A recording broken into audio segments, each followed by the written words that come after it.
Happy Thursday. Welcome to the Scoop World Order. Whew, team takes off tomorrow. It's getting close. The hay's all in the barn. The team is ready to roll. What an amazing run this is about to be. A couple of days down in Atlanta. Nice, easy couple of days. You know, they'll get a little work in on Saturday, which is like a Thursday practice.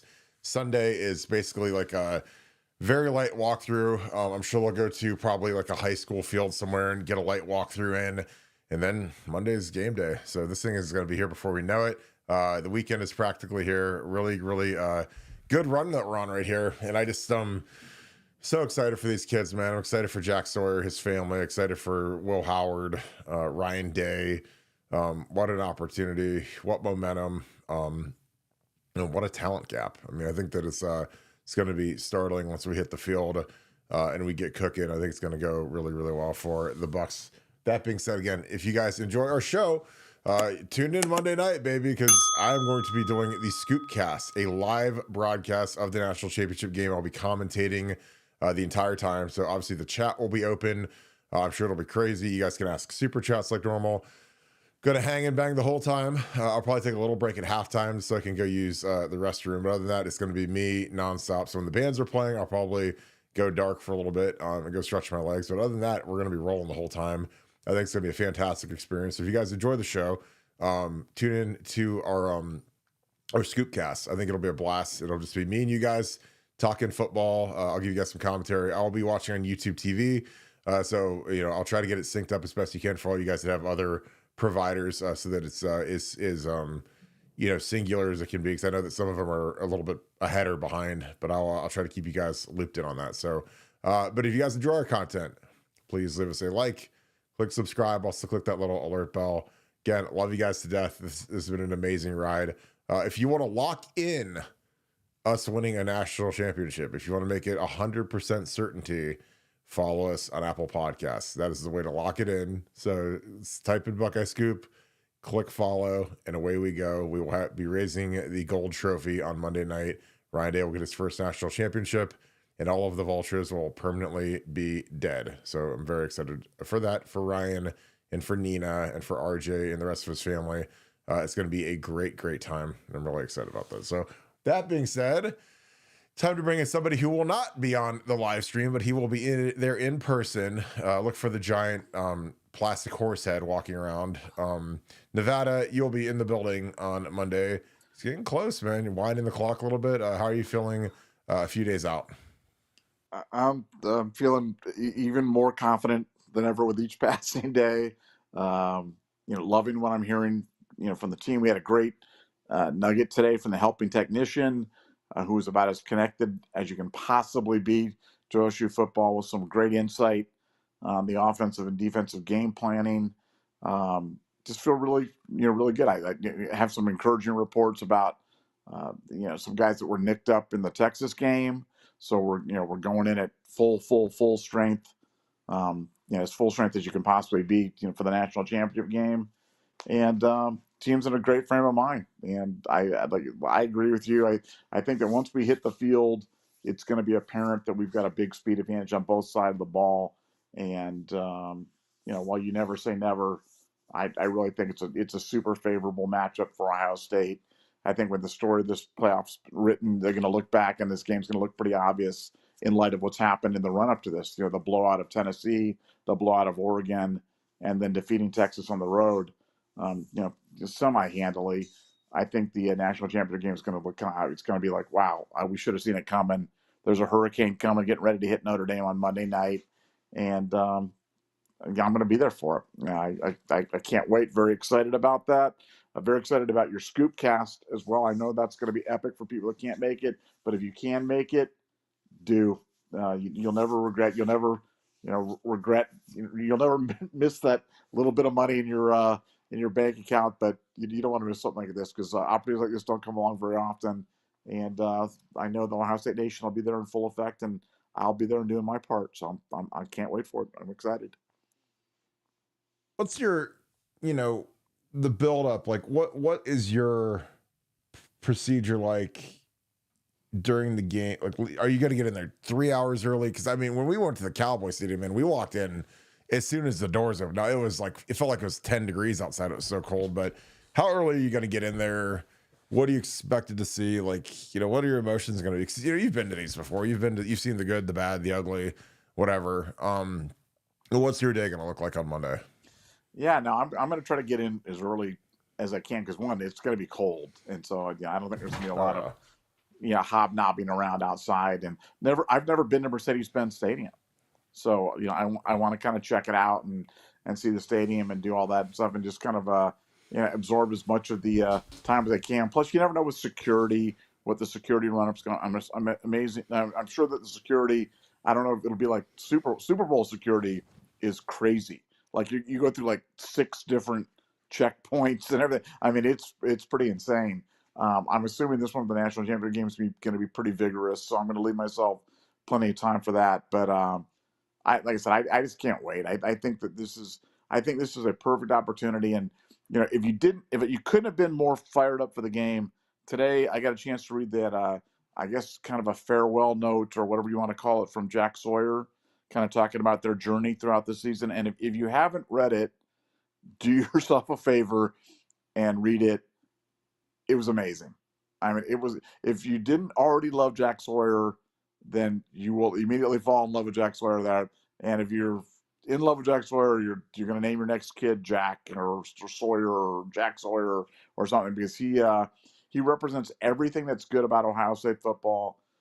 Talks about the season, the challenges that they face, his relationship with Ryan Day, his perspectives on Ryan Day. One of the best things he talked about was, last year he said he didn't name the player. I think it's JT Tumalall, but it could have been Jordan Hancock because, but somebody late in the process had called him up the night before and said, Jack, I got to, I know that Jack had started a group chat encouraging all the players, talking about their just individual decisions. And that's why, remember last year we were talking about, these guys are talking about coming back. And people were like, oh, Nevada, you're crazy. And we're like, no, I'm telling you, they were talking. And Jack was the first one to jump on. And then every couple of days, another guy would jump on. He said, a guy that, he didn't name the guy. He goes, but he called up and said the night before, I got to go. I have to go to the draft. I have to go. And Jack's like, dude, I understand completely. And he goes, the next morning, 7 a.m., the guy called him back and was like, I thought about it. I prayed about it. I'm coming back with you guys. I can't leave you guys alone. It's like, that's the kind of group of kids that we have on this team. That's the kind of guys that you're cheering for. That's the kind of players that, and again, I don't want to pull out receipts, but that's got, for a lot of people that turned on him after the Michigan game, this is the kids you're turning your back on. And, they decided after that Michigan game, they talked about the players meeting where, we had a really good insider report on that players meeting. There's all the players and Ryan Day. That's it. And, we had several reports from in there talking about how heated it was. There were other outlets talked about it, said it wasn't. It was like, everybody was hugging and it was all kind. And, Jack kind of dispelled that, talked about how it was a grown blank man meeting where stuff was said and things were, kind of hashed out and put on the table. But like they had one of two choices. I mean, Ryan said, look, the one thing that's universally true is we are in the playoff. So you have the choice. You can either go out or you guys can go win the whole thing. There's only two choices. And Jack's like, they chose option B. And now they're on the precipice of one of the great turnarounds in all of sports, let alone Ohio State sports. And definitely the greatest run of football in the history of Ohio State. No Ohio State football team has played 4 top 10 teams in a row. Most Ohio State teams don't play 4 top 10 teams in a season, let alone in a row. So this would be, like I said, I just can't even come up with enough adjectives for it. But I'm going to be there on Monday night, and I would encourage anybody who has a chance to be there as well. Yeah, I mean, Jack is a treasure. I mean, again, I've got the article up right now. I'm looking for a couple of the key points. I mean, he obviously talked about how Ryan Day said he had to pull his kids out of school after Michigan losses because not only were obviously the kids are very cruel, the kids are almost evil, and a lot of it is because they regurgitate what their parents say. I lived this with Luke Fickle. my best friend's son was in class with Landon after we lost to Michigan State in 2013. And I mean, there's a time where, Ryan Miller, who plays for Ohio State baseball, one of my son's best friend, he's a superstar first baseman, best player on our team this year. He was friends with Landon, and they were standing in line at the Big Ten title game in 13 against Michigan State. And like, it's like Ryan, Landon, Fickle, and like, I don't know if it was Todd or if it was his wife Leah, but they're standing there, and there's like people in line saying how, it's like saying really terrible things about Luke Fickle. Because I always tell you guys, I'm like, look, it's the same thing no matter what. If you're a coach or a coordinator at Ohio State or the offensive line coach, they will hate you, and they will say crazy stuff, and they will lose their minds. There's never been an offensive coordinator in Ohio State history who wasn't hated. There's never been a defensive coordinator in Ohio State history who wasn't hated. There's never been a head coach at Ohio State that wasn't hated. People wanted Urban Meyer gone. People wanted Ryan Day gone. People wanted Jim Tressel gone. That's just part of the territory. So, but people want their pound of flesh. It's powerful positions, public salaries. So Ryan makes $12 million a year, or whatever. Jim Knowles makes $2.5 million. Chip Kelly makes $2 million, whatever. So people want their pound of flesh. They want to, hammer it.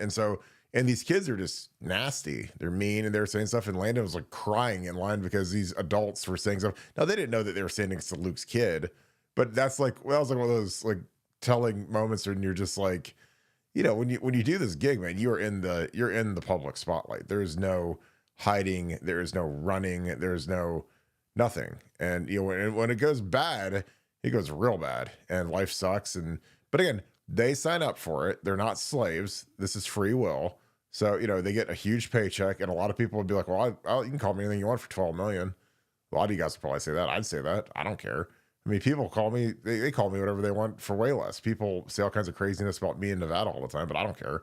But I just, I don't know. It was a little chilling to read it, just because, it is real. We have to pull your kids out of school because you lose to Michigan. That's a little cuckoo. But again, kids are bullies and cruel and whatever. So, but it was interesting because they talked about, there was this the team meeting, and again, we kind of broke down the entire team meeting, and we had people that weren't anywhere near as connected or as clued in as we were to say that there wasn't a meeting, or it wasn't heated, or it wasn't.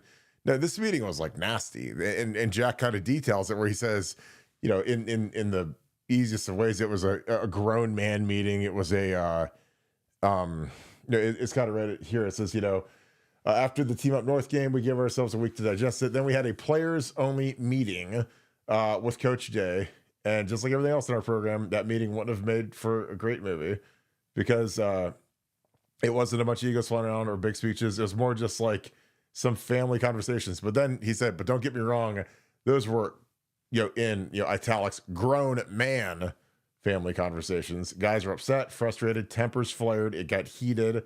So basically exactly what we reported right after the meeting happened, because again, we have sources everywhere, especially nowadays. It's never been easier to get sources. So we nailed that. And again, there were people say, oh, there was never a meeting and they never raised their voices. And I'm like, yeah, come on, guys. If you know some of the guys on this team that are really fiery guys, like, exactly who some of these guys are. But it propelled them into kind of the stratosphere, and they're at the precipice of becoming, in my opinion, the greatest team in Ohio State history. I mean, they're going to end up winning. They beat Notre Dame's 4 straight top 10 wins, which has never happened before. And obviously, they beat Indiana, they beat Penn State. They've kind of rallied, and again, they were close to beating Oregon the first time. They knocked them out of the playoffs. Basically, became the de facto Big Ten champion. So yeah, it's a magical story. And something I always tell these guys, like when I talk to a lot of these guys, like Jack's like a little brother to me, and I love Jack Sawyer. He deserves everything that he's getting right now. His jersey being sold out, his gear, his Scoop and Sawyer shirts selling out everywhere. He deserves all of it because he's that good of a guy. Great family, the whole 9 yards. And with Jack, like, he just cares so much about the program, and he's kind of like, he's a throwback to what it was like 20 years ago when you went to Ohio State, because 20 years ago, most of the team was from Ohio. It's not the case. It's not like that anymore. Like, you look at the recruiting classes from like 2000, 2001, 02, 03, 04. like probably 65-70% Ohio kids. And then we'd go national for kids, obviously. And, we kind of had to go national just to get some more of the big skill guys. Go get JJ, go get Will Howard, go get Caleb Downs. And again, and that's completely fine. I don't care. You can't build a team, exclusively out of Ohio kids, but Jack is what a lot of us used to be, because, we were kids that grew up, and he details like I wore my Laurinaitis jersey and I pretended I was Troy Smith. And like, that's what a lot of us were. A lot of us like grew up Ohio State fans. And then we just happened to be big and athletic and fast enough to play at Ohio State. And we got to take advantage of that. So, but the kid, he deserves it. And again, I'm so happy for him. And he's the hottest player in the country right now in terms of his productivity, his production. I don't know how he's not a first round pick at this point, just because he's been so good. I said he's having an Ezekiel Elliott like ascendance right at the greatest time ever. I mean, right into the playoffs, like when you need it the most. I mean, he's given you everything that he's got, and just happy for him. Like, again, he is a guy that has become as dominant as Chase Young, as dominant as Nick Bosa, but he's had a knack for making really big plays at the biggest moments, and that's something that can't really teach. And a lot of it's because he's in tremendous shape. He hustles, he plays hard, physical and energetic, and just tough as nails. So, Nevada, anything to add to that? We can break down some of the game plan stuff. Well, no, I just, Jack's a guy that, took a lot of grief, him and JT, for what people view as kind of being, underachievers. And it's kind of amazing what a difference, a month can make in a guy's perception by the fan base. If and when they close it out on Monday night, Jack Sawyer will be one of the most beloved players that's ever walked the field. And that would not have been the case, under any scenario, under any non-12 team playoff thing, after you lose to that team up north, and all you remembered is the guy that was trying to fight him over the flag or something like that. And instead, he's a legend. I just think that reversal of fortune is just so fun to watch. And look, if we didn't need another sign that things are going well and that we're going to win on Monday, like you're always looking for signs, right, Kirk? You're looking for those things that point you towards the good thing. Jessica Alba and her husband announced that they're breaking up today. They announced that like 4 minutes ago. So no, can things that happened? That actually happened. Can things get any better? That is an absolute. I think everybody, you take everything out of Kirk's college fund, put it on Ohio State on the money line on Monday night, because it doesn't. I mean, I have no words. As good as the Ohio State national championship, but like, come on, how good is that? I mean, even the dog's upset about Jessica Alba getting a divorce. I know Chico's acting up right now. I don't know what Chico wants. Chico's like, I've been on a journey of self-realization that I am actually a Buckeyes fan. I'm a Buckeye fan. Jessica Alba is saying that she's speaking for all of us. She literally says, I'm on a journey of self-realization. Does anybody have an extra ticket for the game that they're not going to provide for? Funky's going to be outside, like just panhandling, trying to get a ticket now. Actually, to my big cuddly friend. To my partner. Hey, sorry, Kirk, you don't get to go now. I'm taking Jessica Alba to the national championship game. Come on, how good is God. This is best day ever. I mean, she did marry a guy named Cash. I mean, what are we talking about? I mean, what are we talking about? Nevada's a way better name than Cash. Way better. Way cooler. Way cooler. Better. Yeah. So game plan wise, we had some stuff. Like again, I sent you the clip about the Notre Dame DB saying, we played man all year, and there's always like that pride before the fall where you're like, we played man all year and we're gonna play man again against these guys, and man's what we're gonna do. And I'm like, well, you guys can have fun with that because our quarterback's a lot better than Kyle McCord was, so we're gonna be able to run a lot of these mesh concepts, and we'll eat your lunch, if they really truly want to run man, because they can't run with our guys. They did it last year with Marvin, but JJ's already more fittable than Marvin was. I mean, he's bigger, he's tougher. I just think he's better. And Mecca is unbelievable. What are your thoughts on some of the stuff that Helping Technician talked about in his game plan nugget? Yeah, well, I think that Ohio State plans on and again before we go into the helping technician was very careful to say, look, I'm not giving away the company secret so that Marcus Freeman's not going to gain a competitive advantage from what he was saying, but he talked about just how Ohio State plans on kind of moving the guys around. Ohio State is well aware that Notre Dame's going to scheme to take JJ away because you have to, and so when I heard that little TikTok thing of the Notre Dame defensive back going, we're going to just play man because that's what we do. To me, that meant we're going to play zone the whole day because I don't believe anything that anybody says at this time of year. But I think Notre Dame's, Ohio State's fully aware that they're going to scheme to take him away, which means you got to feed Emeka and Carnell, and because those guys are going to be open, they're going to be open frequently. You can also, get the ball to Quinshawn and Trey on swing passes and on outlet passes, which Ohio State has really done a lot. Besides the pass to Trey for the touchdown, the screen pass, I think they've completed like 12 passes to those guys in the playoffs. So they've been utilizing the backs a lot more frequently. I think they'll do that against Notre Dame as well, and just do anything they can to kind of accentuate the speed advantage that we have. But I just do not know. I went back and watched the Notre Dame USC game. Man, USC just walked up and down the field against Notre Dame, up and down the field on those guys. And as we talked about last night, that was November 30th or November 20th. That wasn't a long time ago. And I mean, Notre Dame had no answer for their passing attack. And it was funny. The McAfee show did a whole segment today on Will Howard and how good Will Howard's been and how they don't understand how Will Howard's not getting more love. And I'm like, man, welcome to our world. This is what you and I have been saying for a very, very long time. But other people are kind of tuning into it right now. He's played at a really high level with great skill players and a great scheme. And I just do not know how Notre Dame is going to keep this team under 30, 35 points. It's hard for me to imagine any iterations of this game where Ohio State's not scoring. And I'm having trouble getting, Notre Dame to 21 points. I'm not quite sure how they get there. So as you can imagine, while I haven't given a score prediction yet, I think this is going to be one-sided. But the biggest thing is going to be our speed. Their guys will not be able to run with our guys. And I think that's going to be a problem for Notre Dame. Yeah, and I think that, we proved that last year, but we're so much better than we were last year. Because I watched last year's game just to kind of see how they played us defensively, and a lot of similarities across the board on the coaching staff. So you can kind of get a little bit of an idea. But I just think that we're not going to have to rely on Chip Trayanum. We've got Quinshawn. I think JJ's better than Marvin. We've got Caleb Downs. I think that we're just a much better team. I think that we're more physical than we were last year.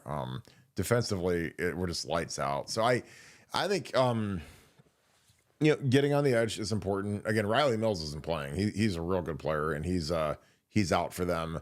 I just think that there's a huge opportunity here, and I think that Marcus has got to coach in this one. This is a different beast than coaching in the Peach Bowl or the Orange Bowl or any other game that he's coached in. Like, the national championship's a different animal, and Ryan's been to one, didn't end well, but he was playing a very, very talented Alabama team. This Notre Dame team is a team that I would happily pick to go against. If you said, Kirk, you got to pick a team to go against, and it's I'd rather play them over Georgia, over Penn State. Of the realistic opponents on the other side of the bracket, I'd much rather play Notre Dame. They're one-dimensional. I don't really respect their skill. They don't have a dominating receiving threat. Like, they don't have a tight end or a receiver who you're just like, oh my God, this guy's going to be difficult, or he's going to eat our lunch or whatever. And I just think that, when you're one-dimensional and you've got to stop a running quarterback and you've got Caleb Downs and Cody Simon to help, patrol that, then I think that you're going to be in really good shape. And I also think that they're really beat up. I mean, again, there are a lot of rumors about who's going to start at left tackle. They don't have kind of the trajectory that we've been on. We've had obviously catastrophic injuries with Josh and with Seth, but we've had our guys that are playing in this game on Monday. They've been in there for a long time now. I mean, for months they've been the starters at Donnie at left tackle, Carson at center, and it's worked out great. Guys have played great. The scheme has been really good. Again, Donnie's had just an incredible run at left tackle. And again, he is, you can go, if you guys belong to BuckeyeScoop.com, which a lot of you guys do, I talked 2 years ago in the spring going into the summer. They said, who would you start at offensive line? What would it look like? And I said, I put Donnie at left tackle. And people are like, oh, I'm not going to do that. We got Josh Fryer. I said I would put Donnie at left tackle. I put Josh Simmons at right tackle. I put Fryer at guard. Because I think Donnie, I literally realized, I think Donnie's our best lineman. And he's played tackle in high school. He was really good at tackle. He's a great athlete. He's really strong. So he'll be able to hang in there in pass protection. He's a hard guy to bull rush. And I was right. Because again, I said, like, I think he's a better tackle. And like, again, if you have him and Josh Simmons as your two tackles, I think that's the best pass protection outcome that you can get. It's nothing against Josh Hart, because obviously he's got one game left. Josh has been a warrior, but I think Josh prefers guard. And I think at the next level, he'll be more of a pure guard than a tackle. And you got to remember, like,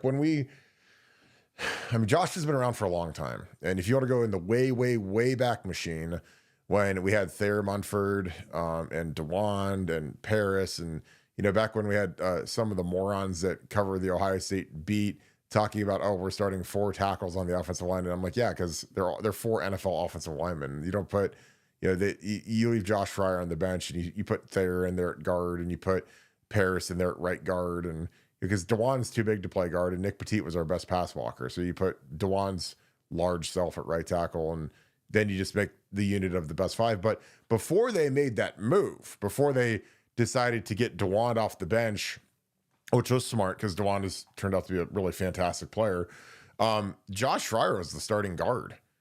He was a starting left guard next to, Thayer was left tackle, Josh Fryer's at left guard.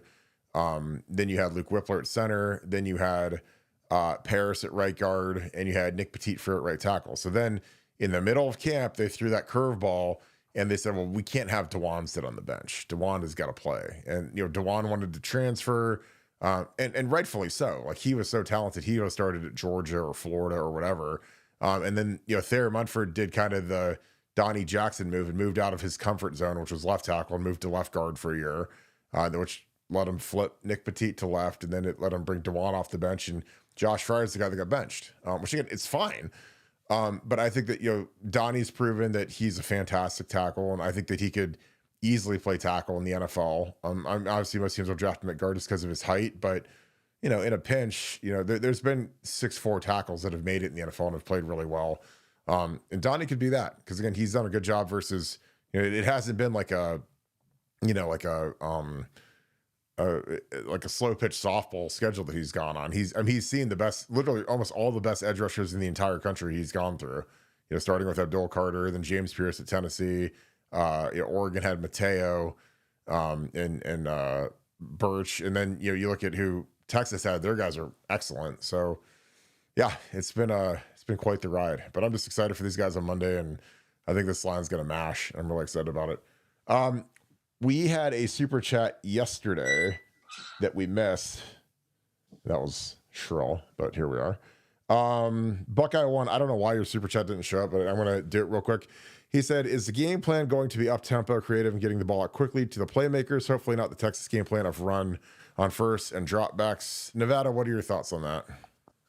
Well, I think Ohio State, look, you never know until they get in. Ohio State, we know what they practice. We just can't control what they call.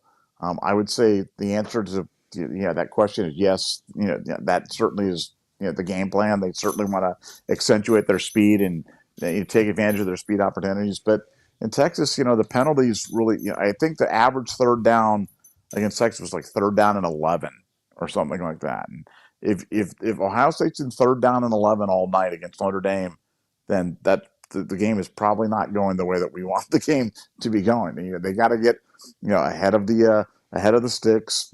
Be productive on first down, whether that mean running or passing or whatever. But I think that they had some issues with the noise down there. That was a road game in the Cotton Bowl. Make no mistake about it. This will not be that type of situation. And I think Ohio State we'll see the return of the orbit motion. We'll see the return of the offset back, some of the counteraction, And I definitely believe that they'll be using tempo and some of that up tempo thing to kind of give Notre Dame a change of pace as well. So I would fully expect to see all that. I'm fingers crossed we do, because if we do, there's no reason to believe that we won't win this game handily. Yeah, and to me, game plans are great, and you can have a game plan, but you don't really know what your game plan is going to be until you get into the game and you see what a team is trying to do against you. Now again, this is a different bowl experience because there's not a 30-day layoff. This is a 10 days, so they can't change everything. But you have to see how a team's going to play. Like, what are they trying to take away? Again, probably a decent amount of people thought that the game plan was going to be to get JJ heavily involved last game until they saw what Texas is going to do against them. And when Texas decided that they're going to put 3 guys on JJ for most of the game, like, you can't. I mean, it deletes a lot of the stuff that you might have had in the game plan to feature JJ. So that's and by JJ I mean Jeremiah Smith, and he goes by JJ. But that's just kind of why you have to have a good staff and have a good a good plan. And and again, those iPads are invaluable because you can literally sit there and say, well, man, they're going to play bracket plus a safety over top of JJ. Well, he's going to be not doing anything this game. So I don't know. I think that the tempo is really good to confuse teams. I thought it was devastating versus Oregon because Oregon couldn't get lined up. They were just communicating and gesturing, and then we'd stop the ball and they weren't where they needed to be. And we took advantage of that. I think Notre Dame will be able to communicate better, but I also think that it's always good to kind of throw that in there, especially early in the game, so that they kind of have to expect that we're going to do some tempo stuff. And I think that it's a good way to keep these teams off balance and keep the D lines from substituting. All right, we'll dig into some super chats. Appreciate you guys. Soft Nations, thank you for the 5. What do you think is the biggest difference in year 1 and year 2? Okay, what do you think is the biggest difference in year 1 and year 2 in coaching at a program? Nevada, do you want to go first on this? Or you want me to take it first? I'll let you take the first stab at it, considering that you coached at Ohio State. Well, I mean, you are going to the game with Jessica Alba, so you have some sort of, I know. I'm so excited. I am so excited. I can't wait. Jessica and I at the game together. Make sure you FaceTime us live. We're gonna get one of those like souvenir like big hot dogs, like those 2-foot hot dogs that have like all the stuff on them and stuff like that. One of the big Sundays that could be like an Atlanta Braves, upside down. Exactly. Oh, that's so great. That's so awesome. Yeah. It has the churro in it and the ice cream and everything. This is gonna be awesome. Yeah, you can like run it over with your nose, like Lady and the Tramp. That'd be perfect. I wonder if she. Do you think she likes? Do you think she likes churros? These are all the type of stuff I got to find out between now and Monday, man. I'm so excited. Maybe Honest Brands makes like a healthy, nature conscious churro. You ever thought about that? A cruelty free, vegan, gluten free churro. This is no chihuahuas were harmed in the creating of this churro. I do need to review that stuff. I need to go through that, man. I got work to do tonight, man. I'm telling you, I got a lot of work to do. Nevada is done podcasting for the night. He's got work to do. What am I going to wear too? What am I going to wear? I mean, God, so many decisions. I think you should wear a Lasan Lions jacket with jeans and a black polo. Yeah, is that perfect? Yeah, that's about perfect. That's probably right. That's a winner. The Penn State ice hockey pullover. That's a winner. Be perfect. That's a winner. Winner. All right. For me, the biggest difference in year 1 and year 2, I always kind of go through. I think it's different if you're the head coach or the coordinator, down to the position coach, obviously, because players have to react to kind of the shock and awe. Because I like I said, I lived it, man. When Urban Meyer showed up, man, it was like Godzilla walking out of the Pacific Ocean into the city of Japan. We were like us that were in the building and the players. We were like the little Japanese people in the buildings, and Godzilla was coming out of the ocean. Like, probably ain't going to be too fun. And it was not fun, especially for the first 3 months. Urban was off the chain. He was about changing the culture. And usually when people say change to the culture, that means this is really about to suck. Like, this is going to be like, it's going to be Hell Week from the Navy SEALs, except it's going to be like that for like 3 months. So we had 4:45 a.m. workouts and again, mind you, I was a coach, so all I had to do is stand there and shiver and yell at the kids to jump higher and run faster and get around the cones. But the players, man, he kicked them out of the locker room. They weren't allowed to wear Ohio State stuff. We were running the workouts and we had like the lights of the cars turned on so that you could see it, because like some areas of the field weren't really well lit, so not really designed to use at 4 a.m. But Urban like loved, and it was cold as could be, and all these geese would always take a pit stop from Canada down to the south, and they'd always stand on our turf field and just crap everywhere. So it was a very gross and stinky situation where these kids had to like do duck, bear crawls and barrel rolls and all the other dumb stuff we had them do to get them conditioned. But I think that that first year you're setting the tone, and I think that for a lot of the players, they just have no idea what to expect, so they kind of go through that, and then they they either survive or die. We had guys transferring out left and right. It was like the Junction Boys. But I think that when we get through the season 12-0, that second year it's more okay. At least we know what to expect. We know the systems, the offensive system, the defensive system. We know Mickey Marotti. There's a lot of stuff like when it's brand new, you don't know anything. And again, the most dangerous and worst thing you can do, and I love Zach Bourne to death, but man, he killed us sometimes, because like the one day he walked into Urban's office like at the beginning of the after training camp, I think they were getting ready to play Miami of Ohio, and he asked Urban if he could back it down a little bit because his legs were sore because we had a hard training camp, and asking like Urban Meyer to back down or take it easy is like, it's like asking like some sadistic like torturer, hey, would you mind not hitting me so hard, or not, lighting me on fire, or not like, sawing my fingers off. Like it only is going to like embolden him to make it harder. So, when Urban walked in that staff meeting, he said, you'll never guess what our captain just asked. He asked if we could make practice lighter and easier because everyone was sore and tired. So of course Urban had to like turn up the heat like to 1,000 instead of it just being the regular 500. So that was not great. But that first year, it's just all about getting the guys to row in the right direction. And you got to realize like the old guard is not coming, like Jim Tressel is not coming back. And the old coaching staff and the old way of doing business and the old strength coach, Eric Lichter, they're not coming back. So it's like, you better get with the program quick. And, like I said, I loved it because every single day was like, Urban would just beat us to death. The coaching staff, the players. So, we're all in like this miserable existence. But again, we grew and we got better, and I was fine with it. 'Cause again, I don't mind, it's like I always told those kids, like when they would be complaining about everything that Urban made them do and all the craziness that he'd bring, I'd be like, look, you guys went 6-7 last year, and I had to be a part of a 6-7 program. So I said, if Urban Meyer wants to throw you off the Lane Avenue Bridge, I'm fine with it, because I had to endure 7 losses. And it was like the Bobby Knight thing where he talks about he didn't want to go. He was sick and tired of losing to Purdue, and like the rant, like the greatest YouTube rant of all time. That's what I was like. I was like, you guys, I had to go through 7 losses with you idiots last year. So if he wants to take you guys out back and shoot you, I'm fine with it, because I had to deal with that. So there was no complaining for me. If Urban wants to turn it up, I'm here for it. We go 12-0, and then in 2 years wins a national championship, and God bless Urban Meyer. So year 2, you kind of have an idea of what's coming, but that first year is off the chain. And again, like with Jim Knowles when he came in that first year, teaching his system, teaching his culture, and it was good. It was a huge improvement from the Kerry Combs era. But again, when you're a player, it was gimmicky 3 safety defense, gimmicky like everyone else in the world, like the Seahawks and every other good defensive team in the NFL plays. But when you get into year 2, it's more reactionary. It's not trying to remember what my assignment is and what's the check versus this formation and all the kind of the nuanced stuff you have to learn in an offense and a defense.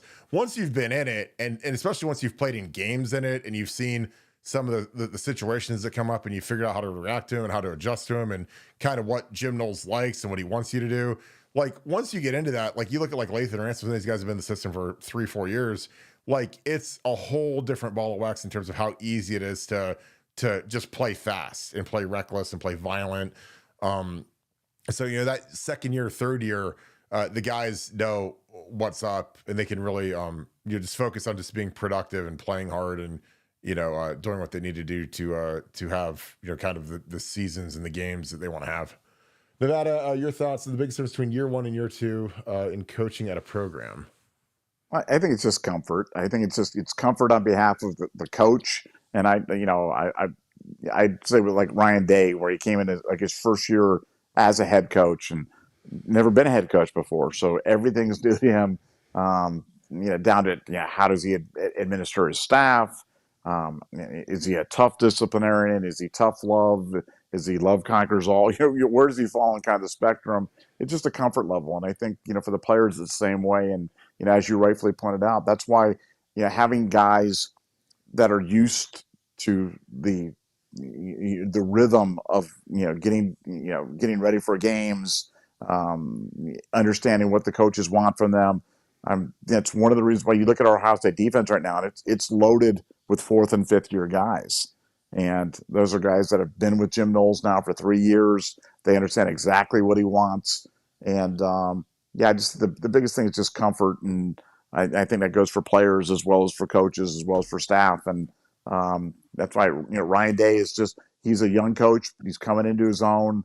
I guess this is year 6, and he's on the precipice of a national championship, which would put him right up there with some of the greats. So hopefully Ryan gets even more comfortable on Monday, and then if and when he can pull this thing off, then watch out, because he knocks one down, no telling how many he could knock down. So he could go on a crazy run. Yeah, I mean, good begets good. We win the national championship and we become the flavor of the month in recruiting, and I think kids are going to be excited to be a part of the program. And again, shame on some of these kids that miss out. Like I said, David Sanders Jr., great. Have fun at Tennessee. Keon Keeley, who we were begging to come from Alabama, great. Hope you're having fun down there. Looks like it's a blast. So, I feel bad for kids that miss out on what's the strongest program in the country right now, and it's the most stable program, and it's got great leadership, not just at head coach, but at the coordinator position, strength coach, like the positions that matter are really strong. And I think that they're pretty stable. Like, I think that, now anything can happen. Money is always out there for these guys, but for Chip and Jim Knowles, I think that they've got really good situations, and they're not mentioned much in head coaching searches because I think, they're a little older and whatever. So again, I actually love that. So, because I don't want us to be going through coordinators every single year, because normally that's what happens when you're successful. People want to emulate your success, and that's something that made Nick Saban the GOAT, is that he was switching out coaching staffs like every 2 years. He'd be losing his DC, then his OC, then his line coach would go with the OC, like with Sark. He took Kyle Flood with him, so he had a lot of people in those staff room meeting chairs. While he's sitting at the head of the table, like he had those 20 chairs that go up and down that staff room. He had a lot of guys rotating through there, which is really impressive. Luke Nicely, thanks for the deuce. I keep getting dumped on by scum investigation. Haven't heard anything. Trust me, when we hear stuff, that'll be the topic of the show. I promise you.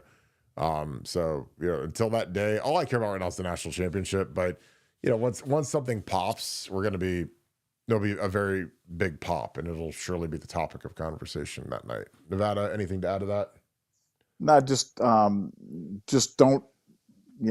mistake not hearing anything for nothing happening. There's lots happening. It's continuing to happen, and it just like I said, these things take time. Anybody who's ever been part of litigation at any level knows how long this takes. This is actually moving at warp speed, believe it or not. So just a little bit more patience. Pooh Beard 12, thank you for the 5. How many years into his NFL career will announcers finally stop calling Caleb Downs the Alabama transfer, expecting big plays Monday from this Buckeye? Well, I mean, I get what you're saying, but I mean, he did transfer within a year ago, so I'm sure that they'll probably talk about it, especially if it's on ESPN, because they got to give Alabama some sort of credit because they're in the toilet now. But it'll be interesting because I think that he's going to have a huge career and a huge game on Monday. And when teams got to run the quarterback, like a guy like Caleb Downs, who plays that middle of the field, Mike linebacker-ish, safety-ish position, kind of behind the wheel he's kind of behind the wheel in the Mike. He's playing like a hybrid Mike that's kind of a little deeper. It's tough to go against. I mean, that's not a conventional defense. And I think Jim Knowles just, was kind of like, well, how can we deploy this kid the best and make it so that he can go make plays and use his instincts, and we'll have everybody else kind of cover up around him and play off what he does. And it's been really effective, man. I mean, they play him in the middle of the field, and if it's an RPO or it's a Q run, he can go up and get after it. If they need him to drop into the deep half, he can run back there and cover the deep half. I mean, because again, when you've got the best trio of safeties or whatever you want to call them with Jordan Hancock and Sonny Jordan Hancock, Lathan Ransom, and Caleb, like you could do all kinds of things with those guys. Because I mean, Jordan Hancock, who was traditionally nickel, is playing a ton of safety, deep safety now. Lathan can play in the box. I mean, you've got guys that are excellent players. And honestly, like I think that Lathan Ransom doesn't get anywhere near the amount of acclaim and credit that he should. Like Lathan Ransom's playing like an All-American. But I think that it's hard to have two All-American safeties. It's kind of like when Caleb absorbs most of the credit, most of the acclaim, and rightfully so. I mean, he's going to be a top 5 pick in the draft when he comes out in 2 years. But I think Lathan is an excellent player and he's very underrated. And I'm going to enjoy watching him one more time in a few days. Nevada, your thoughts, again, Pooh Beers, is how many years into his NFL career will announcers finally stop calling Caleb Downs the Alabama transfer? Do you think that'll ever happen, Nevada? Yeah, I think this is the last year he's an Alabama transfer. After that, we get to claim him, and he'll forever be known as a Buckeye in the NFL because that's when he gets drafted. He's going to be drafted from the Ohio State University. So go Bucks. Yeah. AT, thank you for the deuce. He says our defense is insane. I'll be cheering from NYC. Yeah, in the chat, let me know what your plans are. I'm curious what you guys are going to be doing, and hopefully you guys tune in to shoot the crap with me while I'm talking. Our defense is incredible. Nevada, anything to add to that? No, I mean our defense is. I mean it's historically good. Like it's a historically good defense that really underwent a philosophy change mid-season and was able to completely change in real time as we talked about it their philosophical approach to defense and here we sit. So I think Jim Knowles has done an absolutely masterful job. You guys know I'm a Knowles fanboy, but whatever we're paying him, it's not enough because he's the best in the business, and those guys play hard for him. Jim Douche, what's up, brother? Thanks for the 20. 2 years ago, Ken Fritz, God rest his soul, and I both said that Luke Montgomery needs some playing time. Think he's proven us right. Yeah, Luke's been fantastic, and he's a guy that you got to pencil on as a starter next year. I think that the battle might now be between Tigre and Saurveld for the other spot, and I don't know how that's going to work because I think that there's a chance that whoever doesn't win a sure-handed starting spot could transfer out after the spring ball. But I mean, you've got legitimate competition on the interior now with Carson Hinsman locking down the center position. So it's a credit to Justin Fry. I mean, everybody wanted to fire him and couldn't develop, and we stink, and we lose 2 All-Americans in our lines you don't even notice, which is insane, but it's where we're at. And I said Donnie's been just a stalwart left tackle, and and the other thing is we've protected these guys a lot, and they've played against really good talent, but we don't put them in bad situations. We move the pocket. We run a lot of play action stuff. We get rid of the ball quick. Because sometimes when like the pass protection isn't great, a lot of times it's because of the coordinator, or it's because the quarterback hangs on the ball for 10 seconds and gets hit. And so, if you get it and you get rid of it quick, and the way our skill guys can win versus man coverage, they run open pretty quick now. So they're always running free. So yeah, but I think Luke's playing really well. Nevada, your thoughts on Luke Montgomery getting some playing time and playing well? Yeah, I just who could have I thought, because the idea of kind of going to that guard rotation thing was kind of rife with perils. I mean, people were definitely going, what is Ohio State doing? This could go really, really bad. And I'm not saying it's been the magic elixir, but it's been almost, seamless in the way that they've done it. And again, all the credit in the world to Justin Fry and the entire offensive staff, because I wasn't quite sure they could pull it off, but they did it. They're getting Luke valuable minutes, and I think it's making all those guys in the interior better. So kudos to everybody involved. Yeah, and again, we lost David Sanders, and the world was ending, and how are we ever going to survive, as a football program? Should we just cancel everything forever? And then we got and get Ethan Oneyanwa, who's humongous, and he'll be our left tackle next year, and he's going to be a 5th-year guy, and he played really well for Rice, and he's got a lot of upside. And so, we lose a kid, but we gain a kid, and again, I'm not in... I'm kind of like, how we do these quarterbacks now, these portal kids that are 4th and 5th year guys, Riley Leonard or Will Howard. I'm kind of like that with offensive tackle, where if you can get a really good tackle for a year or two, like Josh Simmons, who's going to be a first round pick, and Ethan, who could come out this year and probably be a third round pick, like I kind of like that. Because again, I just don't. There's a part of me like with tackle, because again, I was a tackle, played tackle, coached tackle, where no matter how good you are coming into the program, you're generally not ready to play as a true freshman. Generally, and I'm not talking about playing. I'm talking about playing well, because there's a difference. Like we could throw you out there and hide you and try to protect you all the time, but I mean, I'm talking about get out there and play well. Taylor Decker wasn't ready to play as a freshman, not at a high level, and obviously he's made $150 million in the NFL, and Paris Johnson wasn't ready to play as a true freshman. Paris, and I mean, he was, I think, playing guard as a true freshman. He got in I remember he got in the national championship game when we were getting crushed by Bama. He got in there for a little bit at the end as a true freshman and made some hay. But Paris is developed of a offensive line certainly better than David Sanders Jr. And he wasn't ready to go as a true freshman. So, do you want to go pay that kid $2 million to sit on the bench and play scout team and hope that he turns into a good player? Or do you want to go get a kid from Rice who's a really good player and he's got college tape and you can watch him block guys from the Texas Longhorns and say, okay, this guy did good in pass protection versus Texas. We'll take him, sign him up, pay him, and pencil him in ink as your starting left tackle. So I don't know. Like, it's like we did this thing with the quarterback, the little exercise with Quinn before he ended up declaring for the draft. Like, if you get Quinn Ewers for $8 million and you say, okay, we got Quinn Ewers on our team now, what's our ceiling for next year? Pretty high. Preseason number one for sure.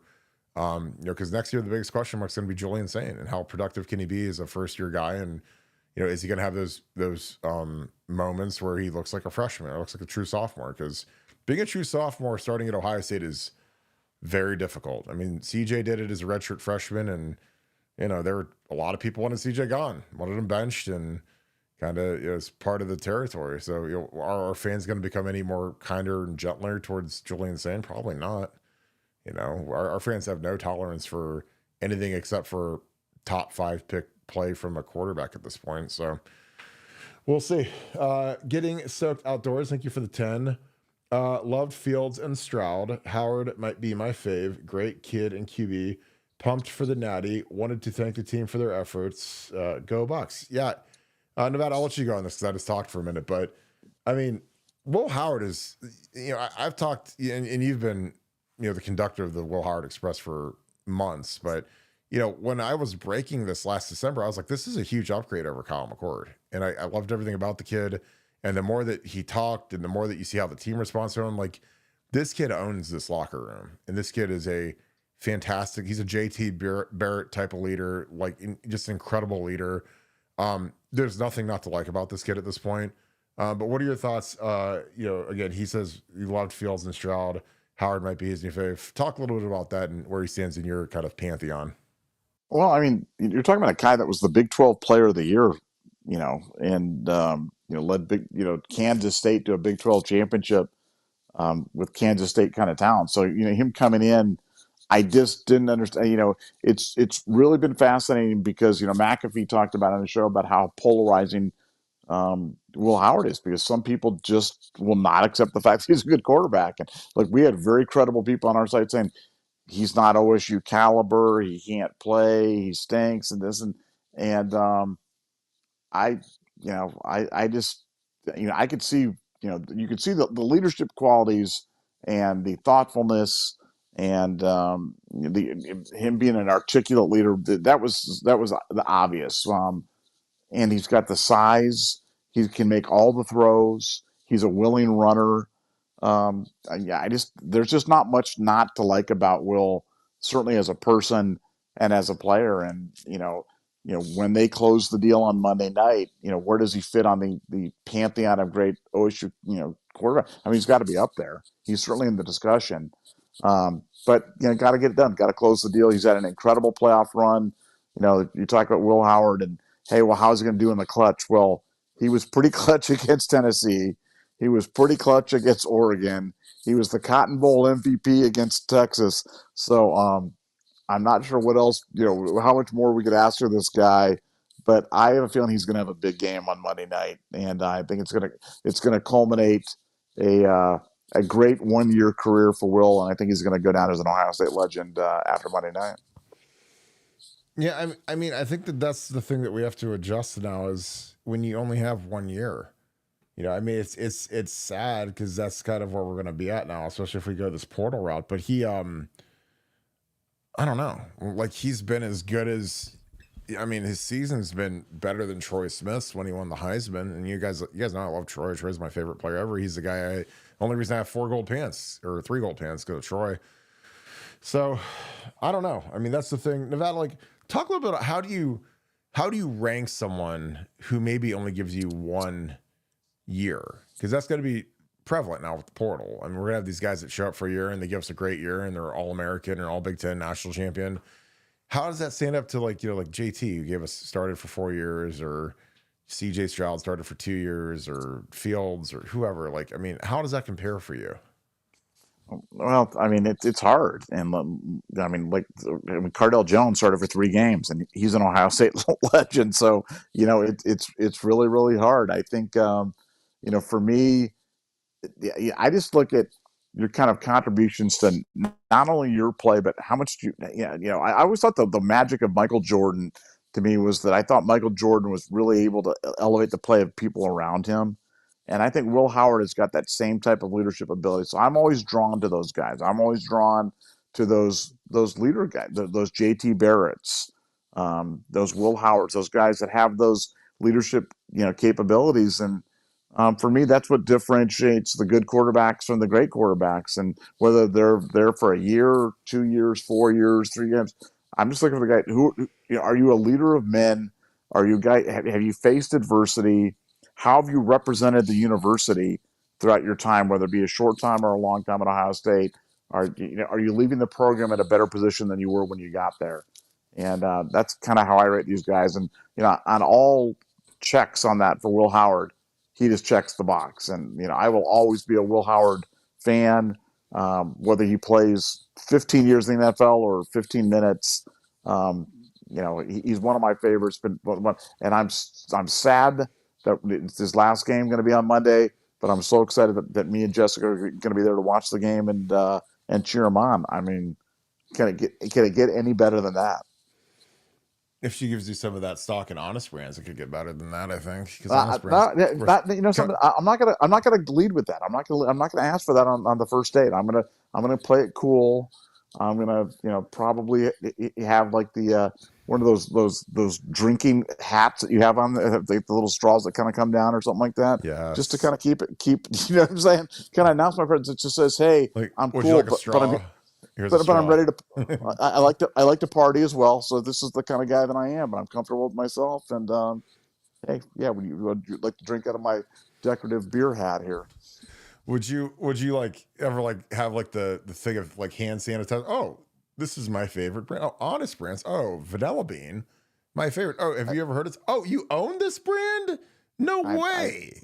My God, you founded Honest Brands? No way.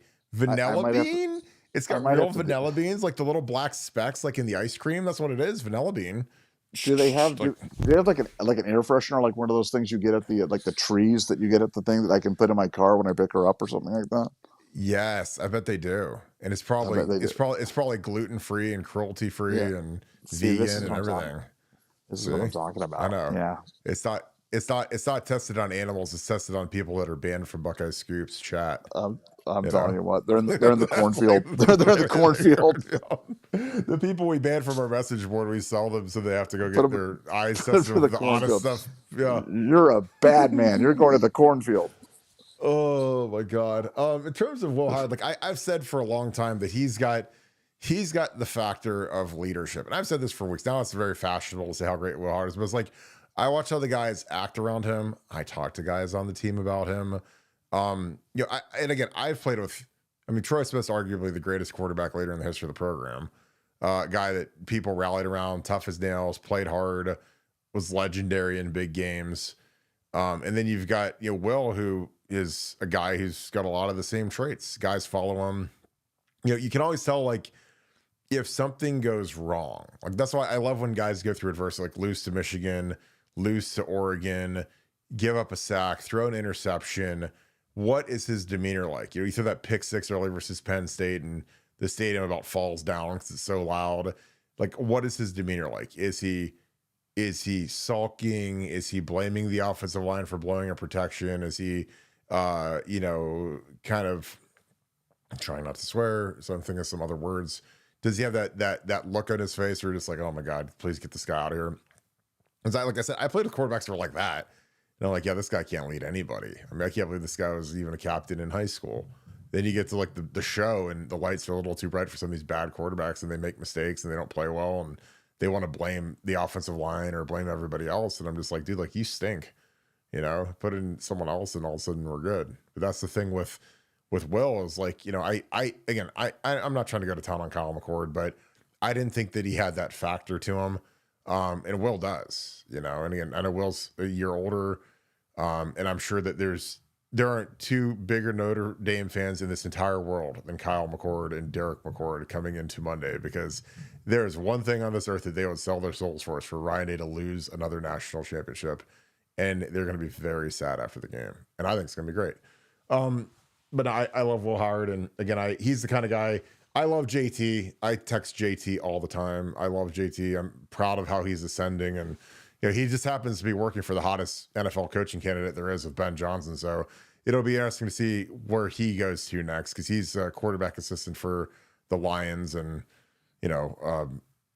there aren't five guys in the history of the program that I love more than JT Barrett. I never got to play with him, but I just, and every time I see him, he knows exactly how I feel about him. Because I was like, we love you on this show. Because again, I know how he played hurt. He played with injuries that most guys wouldn't have even made the trip for. And he's out there strapped up for Penn State with his dragging his knee, scoring touchdowns. And again, I don't like to get too ridiculous, but like it repulses me when fans hate a guy like that. I was like, that guy played with a severe injury, won the game, put the team on his back, and then people still crap on us. Again, that's just me. Whatever. Doesn't matter. Josh Dillon, thank you for the 10. Do y'all think we're getting better on offense next season? Looking at the players we're getting, I have a feeling our offense is going to be like 2021, except we can run the ball. I don't know. For me, I mean, we're losing Emeka, Will Howard, Trey, likely Quinshawn. I mean, that's a lot. Donnie Jackson, let alone the two guys that are hurt that would have been back that started the year. That's a lot. Like, I mean, do I think Julian Saint could be as good as Will Howard next year? I don't. Because I think Will Howard's been really good. Now, could he be really good? Sure. But, dude, you're a true sophomore who's never started a game, and you got to open up the season against the Texas Longhorns. Like, that ain't going to be no picnic now.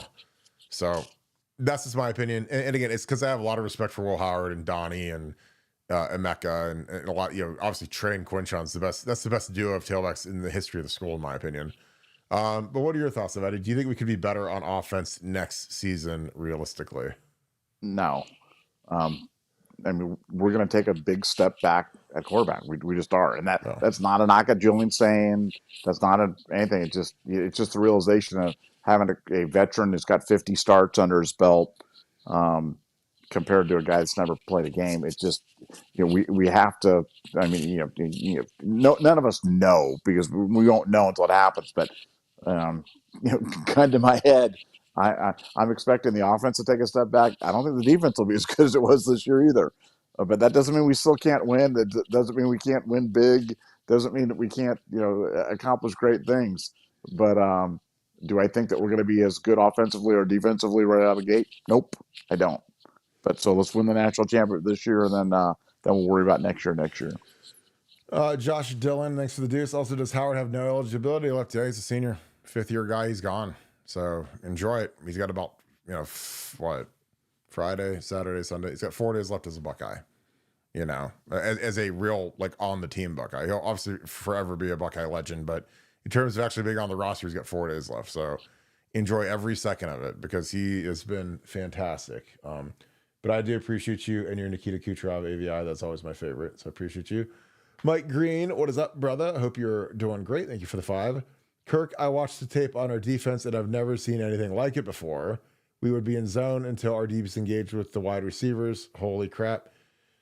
Yeah, our defense is, in my opinion, the best in school history, and I think that the way that we've been on the goal line is something I said, I don't know, 6 weeks ago or something crazy time ago, where I said I thought it was the best goal line defense in the history of football at any level. I've never seen anything like our defense on the goal line. But we've got great players. We've got a great scheme. I think we have a great play caller on defense who's wicked smart and he can adjust to things quickly. And you can tell. I like Jim Knowles because I think he's got some stuff to him. Now, obviously, I'd like to swear there, but I really try not to swear around you guys because I know little ears are listening. But when he runs Bear Zero and he hadn't shown that, and Quinn's got to make a decision and everything's covered, and we get a push and leads to the pressure, and then it's a forced fumble and a touchdown. Like Jim Knowles was like really like he was like the cat that ate the canary when he was at the podium talking to the media, talking about how we showed a coverage that we'd never shown before, and we ran Bear Zero, which you can't really run against Bear Zero because there's literally 2 free hats in the hole. So unless you're going to run the quarterback, you're not going to be able to. There's got to be a free hitter, and you better hope that you've got Jerome Bettis or some monster back there that can just bowl the guy over. But Jim Knowles is very proud of the fact that he called something that Steve Sarkisian and Quinn Ewers had never seen from us. I mean, teams run Bear Zero, but not from us, and it confused him, and it led to him holding the ball and Jack getting the pressure on the 3rd down, and then the sack fumble touchdown on the 4th down. And again, that's great coaching, and even more importantly, it's great play calling. Because it's one thing to be a great coach, it's another thing to be a great play caller. Because especially when you're matching up with someone like Steve Sarkisian, like you got to be on your A game. And when you go against him, he's got to get you a few times because he's really good at what he does. But in the end, Jim Knowles took him to school. Nevada, your thoughts again, Mike? Appreciate you. He says, Kirk, I watched the tape on our defense. I've never seen anything like it before. We've been zone to our DBs engaged with the receivers. Holy crap! What are your thoughts on the defense, Nevada? Well, I mean, you got to look at people talk about the historical context of the defense, comparing it to other defense, 73, some of the other great defenses. But you have to remember who we've played this year. And we've played Oregon twice, Indiana, at Penn State, Tennessee, Texas, all the same. That forget the other game. Just look at those games, and we're still only giving up 11 points a game. So yeah, I mean, holy shnikes! It is crazy how good this defense plays, how well coordinated they are. I expect to see Caleb Downs kind of walking down even closer into the box to kind of account for that quarterback run, which they're going to want to do with Riley Leonard. And good luck with Notre Dame passing against us. I mean, I think we have so many assets on the outside that can match up with their guys, and if we can take away their passing, make them one-dimensional, make them run. I mean, we've talked all year about how good Jack and JT are against the run. Well, Tyleek and Ty are just killing it on the inside right now too, and we're as good as we are against the pass, and we've become really, really good against the pass. We are elite against the run, and so I just think it's a bad matchup for Notre Dame, and trying to do that with a makeshift offensive line, I think it's going to be even tougher. Huddy, thanks for the deuce. You know what else? It's also massive, a low taper fade. I don't know if that's because of me. I'm about due for one. I think either this weekend or next weekend. My friend comes. Unless you're talking about Lyle Sawyer. Lyle Sawyer was on SportsCenter today. The TVs, you could hear the heartthrobs were everywhere. ESPN was out there live during SportsCenter from the Crossroads Pub and Grub, which is owned by the Sawyer family, owned by Lyle. And my man Lyle came straight from the barber chair. Look at that. I mean, can you say straight from Sport Clips straight to the crib? But I'm thinking Supercuts. I'm thinking that looks Supercuts. Yeah, I think so. But I was like, I'm gonna get a cutout of this face. And so when my wife's like, "Hey, are you out with your friends and have you been drinking any beer?" I'm just gonna send a giant thing of this face, like a big cardboard cutout, to the text message. So it'll say, "Honey, have you had any Mick Ultras?" I'll be like, "No, baby." And then I'm just gonna send this photo right here of Lyle just looking like, and again, like I like again. Imagine if you own a place out at Buckeye Lake, and all of the sudden SportsCenter shows up and they're live from your establishment, and he's got Jack's mom and sister and half of Pickerington's there. And again, I love it. I think it's great. Make sure you guys go out and patronize the Sawyer's establishment. But yeah, they I mean, he found out sports was coming, and he is on the Super Clip app as fast as possible to make sure that he was cleaned up. So that low taper fade is looking sharp. I don't know, looking sharp is what it is, and he's proud. And I'm sure that he probably had a little bit of anxiety with all those bright lights. So he probably had about 8 cold ones before they showed up. So, but hey, I mean, you want to talk about again? There's like living right, and again, it's like between you and Lyle, like you want to talk about like the spawn, the domination of the spawn. Like little Nevada has the greatest World Junior tournament in history for goaltenders, and then Jack, his spawn, Sax Quinn Ewers wins the thing. They sold out every Jack Sawyer jersey at every Buckeye Quarter in Columbus right now, and they've got all these Sawyer T-shirts that are making that are all selling out. So, talk about living right, the Sawyer clan and the Nevada clan. So. But shout out Crossroads Pub and Grub. Shout out to my boy Lyle. He's a great dude, man. And again, you talk about families that are easy to root for. Like Jack Sawyer is about as good as it gets. Madamus Prime Entertainment, thank you for the 5. The aura of Jim Knowles is definitely where the confidence comes from. Do you in Nevada enjoy seeing him smirk and drink his coffee like me, Nevada OH? I just like him because, he's the DC and he's on this like incredible heater right now. But he knows that, like, with this fan base, like, you're always one play away from it all going to up in smoke. But he's dodged it, man. And he's been unconscious versus Oregon, Tennessee. I mean, like I said, even Michigan. Like, I mean, you can't blame any of that Michigan game on our defense. Even Oregon, when we lost Ed Outson, when we needed them to get a stop and get us the ball back, they held Oregon out of the end zone, and they made him kick a 19-yard field goal, and we had a shot to go tie the game with a field goal on the road versus the number 1 team, whatever they were. So, number 1, 2, whatever they were. And, he's been incredible. And and if you guys want your eyes to bleed, go back and watch, the Kerry Combs Spectacular when we played Oregon at home, that Rose Bowl versus Utah, the Alabama National Championship game. Like, that is the unit that he took over. And again, there were great players. I mean, you go back, Jonathan Cooper, $65 million extension. You watch, Baron Browning, guys all over the map that are just really good players that weren't playing good because they weren't aligned. Tommy Eichenberg, the scheme wasn't great, and it wasn't sound. And so we got shredded. And then Jim Knowles showed up and rectified it and fixed it. And here we are. And again, this defense, we won this national championship. It's the best defense in school history, bar none. They're already number 1 in total defense. And they're holding teams to negative rushing yards, which is incredible in this era of college football. But Nevada, what about you? Do you enjoy watching Jim Knowles smirk and drink his coffee when he's at these press conferences and eat his vegan, cruelty-free, gluten-free burritos that he likes? Yeah, he is definitely the cat that ate the canary, and it's just funny because a popular take on the internet from the lowest common denominator was Jim Knowles' defense can't get stops in the fourth quarter, and then everybody chime in, oh yeah, they didn't get a stop in the fourth quarter, and like, guys, he's a great defensive coordinator. You stop cherry picking these stats from a couple of Michigan games or whatever you're doing.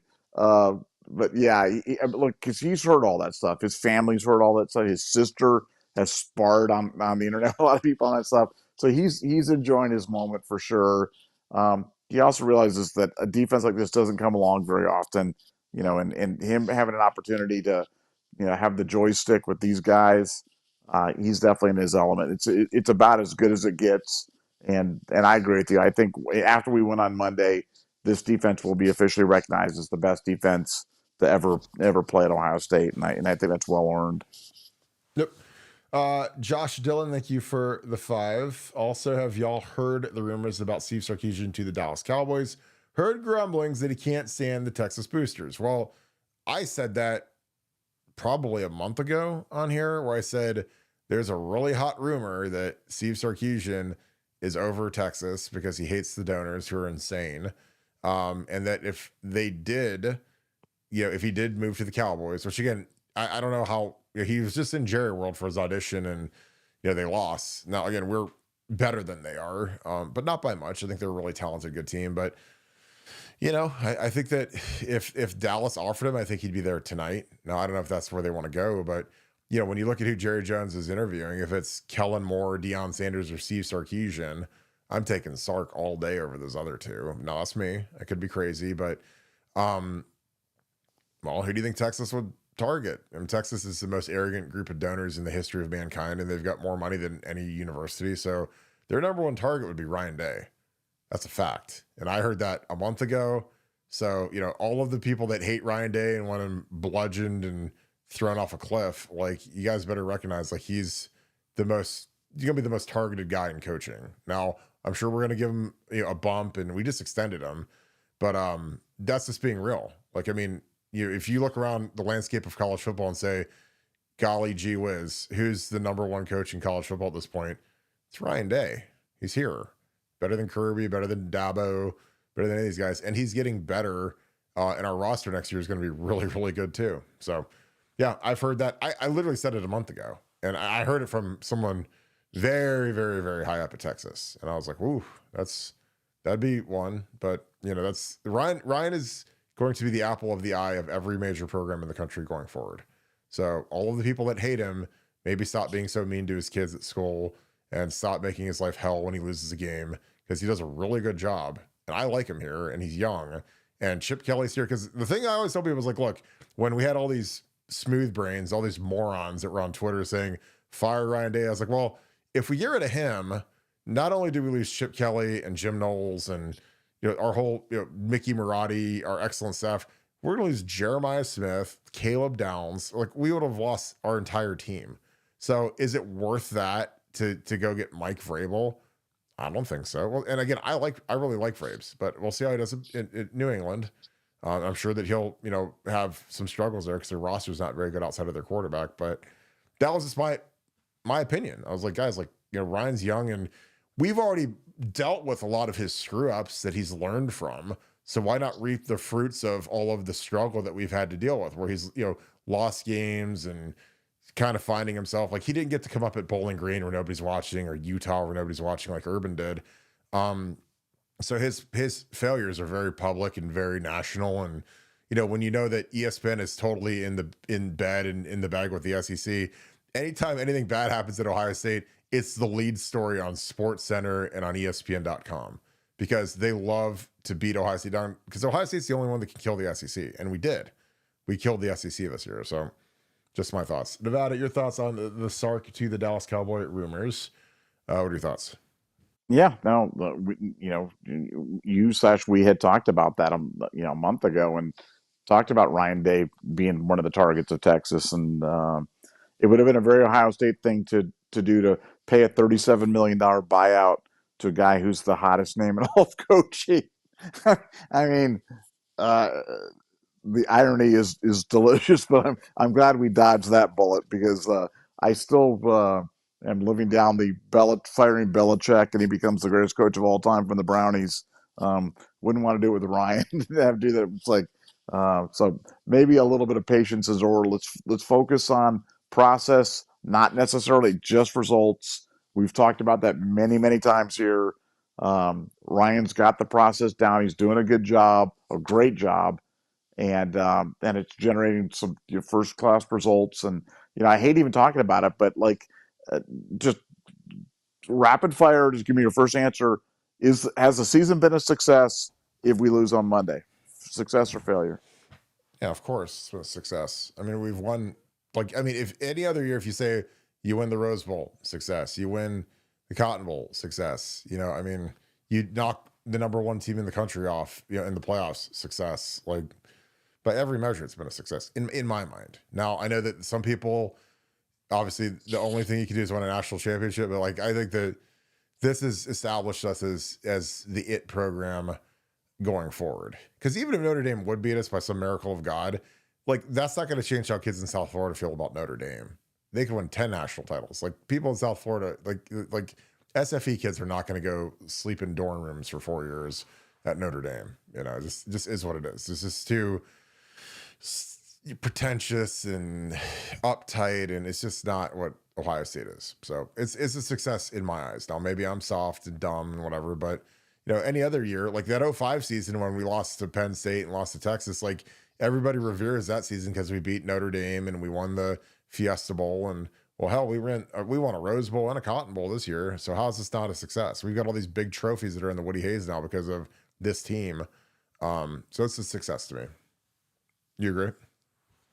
Well, yeah, and again, and not that you forgot this, but and won the first home playoff game in the history of thing on top of the Cotton Bowl and the Rose Bowl. So yeah, I think it's been a wild success because I totally agree with you. It's about establishing your place in the college football hierarchy, and Ryan has made sure that by the end of this year, no matter what happens on Monday, that we're right up there at the top. We're right up there among the bluest of the blue bloods. And I think he's going to get it done. We're so much better than Notre Dame. It would take a series of unfortunate events to prevent the inevitable from happening, and I just don't think that's going to happen. Yeah, and I didn't get invited to that game, so I don't remember it. So Jessica, she got your ticket. She had the Tennessee ticket too. You saved a seat for her, the ghost of her. You're lighting a candle and doing a seance. I've been calling this for a long time. I'm like, she's going to give up on Cashborn. I'm ready to swoop in, and you're like, oh yeah, sure, Nevada. I'm like, you watch. I called it. You watch. Hey man, good for you. I'm happy for you. I called it. Yeah, Bando, Rick, thanks for the deuce. Is Sonny a liability in pass coverage? I don't think so. I mean, Sonny's such a big athlete. I don't think he's a liability. I mean, and I think that he's a guy that's accelerated his development over the last 6 games or so. I mean, he's playing much better than he was in the middle of the season. I think he's playing really well right now. He had I think he was our leading tackler in the last game, had a sack and had a critical block on the long return from Jack Sawyer where he cut off the running back. I mean, when Jack picked that thing up, man, it's fourth quarter. I mean, he's exhausted. His legs are heavy. And our guys did a great job of blocking, mainly the running back. He's really the only guy that was on that side of the field that could run him down. And then I think the rest of the Texas guys just quit because they were lazy and heartless. So I don't think Sonny's a liability in pass coverage. I think he's gotten much better. Nevada, your thoughts? Yeah, no, I agree. And look, I've been harder on Sonny Styles than anybody in the world, but his play, I mean, he has really elevated his play. And in all aspects, but certainly in pass coverage. I mean, that last play, he locked down that running back coming out of the thing on the wheel route. And no, I think he's a good. I mean, look, you don't want him matched up on a wide receiver, but I think he can cover anybody that Notre Dame's got to offer him for sure. Well, to be fair, you don't want any linebacker on a wide receiver. Exactly. Tough Borland on Devontae Smith. Yeah, you know what I'm saying? Yeah, unless it's like someone who's just like I mean, Darren Lee, he runs a 4.3 and he's a small. You'd have to be really tiny to be able to keep up with like a slot receiver. But Sonny's huge, 6'4", 235 or whatever he is. Like, yeah, you want him defending a tight end because he'll lock down a tight end, and you want him being physical in the running game. But don't. The same reason you wouldn't want like a cornerback to take on an offensive tackle when they're running zone read or counter scheme or something. Like, you don't want him taking on the left tackle because he's gonna get killed. Josh Dillon, thanks for the 5. With that said, and Sark bounces, does Arch Manning come to us? I don't know. He's got to bounce first. Again, I don't want to get into super hypothetical. Like, I would take Arch Manning in a millisecond, but I don't know. I have no idea. I don't know if he'd go to Ole Miss and be with Kiffin. I don't know. But I also don't know who Texas would hire. Because again, I'm sure Ryan Day would likely tell them no because their program's not as strong here. And plus, like, when these coaches keep getting worn out by these crazy donors that donate tens of millions of dollars and think that they get to run the program and they get to be the athletic director, then it's tough. I mean, that's not. There's a lot of great things about it. It's in Austin. They've got an incredible endowment, tons of money. They don't have 36 sports like we do. They have 16 or 18, so they've got way more money per sport. But you have to deal with the psychopath donors, and that gets very old for these guys who could frankly go take a job, make the same amount of money or more money, and not have to deal with any donors. Not at that level. So Nevada, again, Josh Dillon, I appreciate you, brother. He says, with that being said, Stark bounces. Does that mean that Arch is coming to us? What are your thoughts? No. And again, I'm probably going to give a hot take here, but I'm not sure how good Arch Manning is. I'm just going to say it. I'm not sure Arch Manning's better than Julian's saying. I'm just not. And I may look. You may go back on this and run this back and go, "Oh, Nevada, it's the silliest take. Arch Manning's the greatest quarterback of all time." I'm also going to make another call. Sark leaves, goes to the Cowboys. Next coach at Texas, Lane Kiffin. How perfect would that be? It'd be absolutely amazing. Yeah, come on, Um, Lane Kiffin at Texas. That's the move. Mike, I apologize. I'm sorry I missed this. I don't know how I missed this. I literally have this list of super chats, but I apologize for missing this. Got to go right down the line. Um, huh. Actually, there's a couple. This is really weird. I apologize for this, guys. So I missed AT here, so I'm gonna do you first. Can tell the guys. Thanks for the deuce, AT. I appreciate you, dude. So can tell the guys rally more around Will Howard than Kyle McCord. Yeah, I can too. I mean, Will.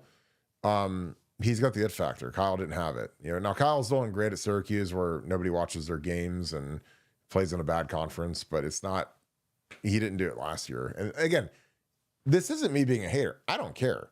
Ryan Day is the guy that moved on from him. Like when they went marching into Ryan's office and demanded to be the starter and demanded NIL money, Ryan told him to go fly a kite. And he went out and looked at Cam Ward, looked at Riley Leonard, looked at Will Howard, and settled on Will Howard. And it's worked out incredibly well for us. And again, I wish Kyle nothing but the best, even though I know he hates Ohio State, but it is what it's like. I mean, I know that a lot of the guys on the team are boys with Kyle, but him and his dad are rooting so hard for Notre Dame that it's almost unbelievable. They're not rooting for Ohio State to win a national title after they booted him and they went out and replaced him. So it is what it is. Mike Greene, thank you for the 5. I apologize for missing this. It's completely my fault. It's hard to believe zone is coming because great zone coverage takes months to rep, right, Kirk?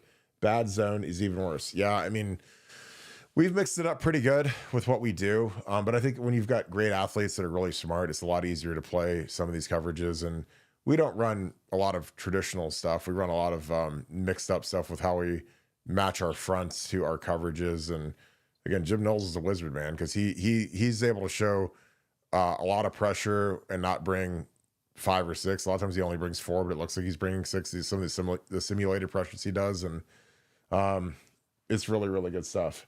But yeah, zone, it's just like, man, you got to learn the principles and the pass offs, and guys need to communicate like crazy on the field, and it's hard to go against. But again, our defense has been sensational. Mike Greene, thanks for the deuce. I said missed a couple super chats. I apologize, my man. I appreciate you being on here, but that's my fault. Big Kurt, nice haircut. Is this like because I have not like gotten a haircut in like 2 weeks. Is it because it looks like crap? I don't know. Because normally my your hair looks fabulous. Fluffy. It looks fluffy. It looks fabulous. It's all of that Vanilla Bean Honest shampoo that I've been wearing since man. Honest brands. Honest brands. Yeah. Please sponsor us. Honest brands. Don't try to suck up to Jessica now, man. You stay in your lane, man. I'm telling you. If I get you like an Ohio State Nike like shirt, and then I also have it screen printed on cash is trash, then or cash is ass, because you always like to say, ass me, dude. The old Tate Martell thing. So that's what we'll do. Cash is ass. I'll put that on. You can wear that, and when she runs up and gives you a hug, you can do like the little Instagram thing and say, hey. Remember when I used to do podcasts? I don't have to do podcasts anymore. Oh, God. Oh, boy. All right, let's get you out of here so you can get your mind right and go get your hair cut. I am. I'm going to be spending up all night, like laying out outfits on my bed, trying to figure out what to do. I'll be calling you all night, FaceTiming you. What do you think about this, Kirk? What do you think about this? This is going to be great. Best night ever. This black Lasan Lions jacket or this black Lasan Lions jacket? Or this I may go with my Calvin Klein black. Yeah, exactly. Bauer. Which Bauer hockey jacket should I wear today? Or I could wear my members only jacket where I'm the last member. You know what I'm saying? I can do that. The one that's got like it's got SSM on the cheek right here. SSM. What is that? Shattuck St. Mary's. You don't know? You're not hip to boarding school? Very cool. Got my patch on. Let's go. You got any final thoughts as you drift off into the night? No, just I am so excited about Monday. I'm so excited, and just hearing. I just think the team's in a great place right now, a great frame of mind. Couldn't ask for a better run up to this game. I think the time's been perfect. Nice, 10 days between, nice rhythm, everything going smoothly. As an Ohio State fan, you couldn't really ask for much more.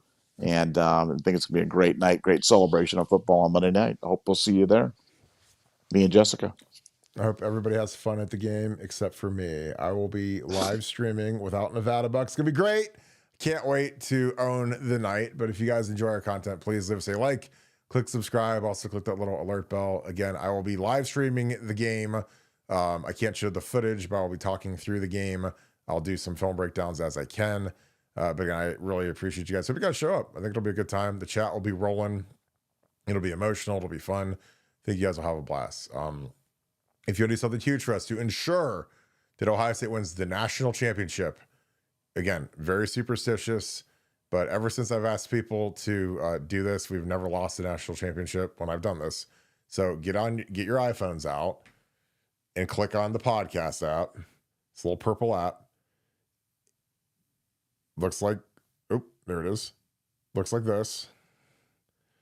And you can click on Buckeye Scoop and you can click subscribe. And that's it. And guaranteed to win a national title. So really excited about that. So I just appreciate you guys so much, man. I love you guys to death. The show is such a blast to do. I appreciate all the advice, everyone in the chat. Thank you for all the super chats. I apologize if I ever miss them. Total accident. Sometimes it's a software malfunction where it just doesn't show up. Like if they're super early before the show starts, sometimes they don't show up. So I apologize. And please shoot us a note, buckeyescoop@gmail.com if we do ever miss one, and we will get it fixed for the next day. But again, I apologize. It's never intentional, but I appreciate you guys. So with that being said, thank you so much, Buckeye Nation. Thank you, Scoop family. We'll talk to you guys tomorrow. Getting close. Got to go win this national championship on Monday. So you guys get ready for a great weekend leading into it. So you guys have a great night. Go Bucks.